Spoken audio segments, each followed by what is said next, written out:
పశ్చిమ గోదావరి జిల్లా ఆచంట ఎమ్మెల్యేగా వైసీపీ అభ్యర్థి చెరుకువాడ శ్రీరంగనాథరాజును గెలిపించుకుంటామని ప్రజలు చెబుతున్నారు. మా ఊరి గుడి వర్షం వస్తే చాలు స్వామివారి విగ్రహం పాదాల వద్దకు నీరు చేరిపోతుందని తెలిపారు. అలాంటి గుడిని పునర్నిర్మాణం చేశానని చెప్పారు.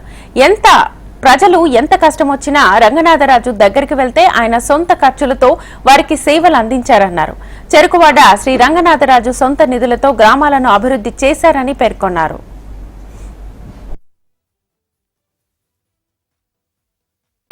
మా ఊరు తూర్పులం అండి.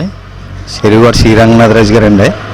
ముందుగా ఆయనకి దండం పెట్టాలండి. ఎందుకంటే అండి మా ఊరు గుడి వర్షం వెళ్తే గుళ్ళోకి వెళ్ళిపోయింది, దేవుడికి పాదాల దగ్గరికి కట్టి వెళ్ళిపోతుంది. అలాంటి గుడిని పై ఎత్తికి లేపి పరిశుభ్రంగా గుడి కట్టించి మాకు ఎలుగుని ఒక 40 సంవత్సరాలు వెనక్కి వెళ్ళిపోయిన ఊరిని ఎదరికి తీసుకొచ్చాడండి ఆయన. అలాగే పంచాయతీ తరపున పంచాయతీ కట్టాడు, లైబ్రరీ కట్టించారు, రైతు భరోసా కట్టించారండి,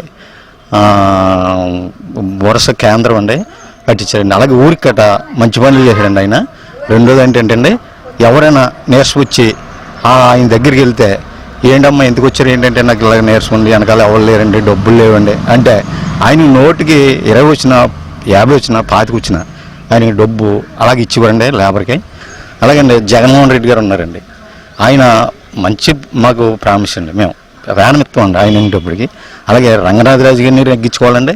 అలాగే ముఖ్యమంత్రి జగన్మోహన్ రెడ్డి గారిని కట్ట నెగ్గించుకుంటే చంద్రబాబు నాయుడు గారు మాట అంటాడు తప్ప ఏది చేయడు, దొంగ హామీలు ఇస్తాడు. ఆ దొంగ హామీలకే ఆయన వెనక్కి వెళ్ళిపోతాం కట్ట కారణమైన ఈయన ఎదరిపోతాం కారణం కట్ట అదేంటి సార్.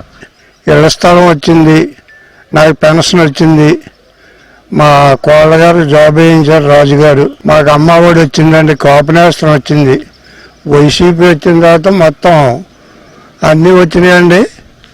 మాకు ఇది కూడా పేదాంగ సత్యనారాయణ గారు ఎప్పుడు సెంటు తరం లేదు మాకు కళ్యాణ మండపం ఇవాళ రాజుగారు వచ్చిన తర్వాత 5-6 కోట్లతోటి ఇది కట్టేస్తున్నారండి కాపులకి. మేము ఇళ్ల స్థలానికి పేదాంగ సత్యనారాయణ దగ్గరికి వెళ్ళాం, ఆయన దగ్గరికి వెళ్ళాం, ఎవరు చేయలేదండి. ఈ రాజుగారు వచ్చాక చేసి